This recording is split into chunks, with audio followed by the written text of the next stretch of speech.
সম্ভবত আমার সাথে আপনারা সবাই একটা বিষয়ে একমত হবেন, সেটা হচ্ছে সফলতার গল্প লেখার জন্য আপনাকে 4টা ধাপ অতিক্রম করতে হবে।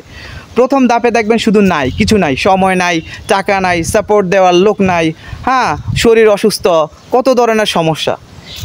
এই সমস্যা কাটিয়ে যখন আপনি দ্বিতীয় ধাপে উন্নীত হবেন, অর্থাৎ আপনি কাজটা কোনোভাবে শুরু করবেন, তখন আবার দেখবেন যে লোকের হাসাহাসি, ও আপনাকে নিয়ে আসছে, ও এই কথা বলছে, মানে বিভিন্ন ধরনের প্রতিবন্ধকতার সম্মুখীন আপনাকে হতে হবে। মানে সবাই আপনাকে এক প্রকার ডিমোটিভেশন দিবে আর কি, খুব কম মানুষই আছে আপনি পাশে পাবেন।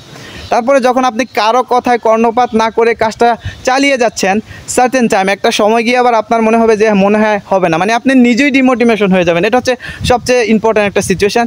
আপনারই মনে হয় যে হবে না আমাকে দ্বারা, মানে আপনি ব্যর্থ হচ্ছেন, আবার কিছুদিন যাওয়ার পরে আবার চেষ্টা করছেন, আবার ব্যর্থ হচ্ছেন। এই সময়টা খুবই ক্রিটিক্যাল। সো আর 4 নম্বর যেই সময়, মানে আপনি এত কষ্ট করার পরে যখন আপনি 4th স্টেজে পৌঁছবেন, তখন আবার মজার বিষয় হচ্ছে যখন সফল হয়ে যাবেন, তখন সবাই বলবে জানতাম তুই এটা পারবি।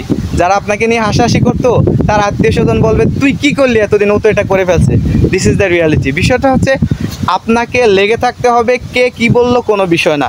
বিষয় হচ্ছে আমি তো একটা পথে হাঁটছি, আমি যদি গন্তব্যে নাও পৌঁছতে পারি, আমি আশেপাশে কি আছে পথের এটা কিন্তু দেখে আসছি। আর যে ঘুমিয়েছিল ও কি দেখেছে? কিছু দেখে নাই। তো বিষয় হচ্ছে কে কি বললো কোনো বিষয় না, চেষ্টা করতে থাকেন, যেই কাজই আপনি থাকেন না কেন, লেগে থাকলে আমার মনে হয় সফলতা নিশ্চিত।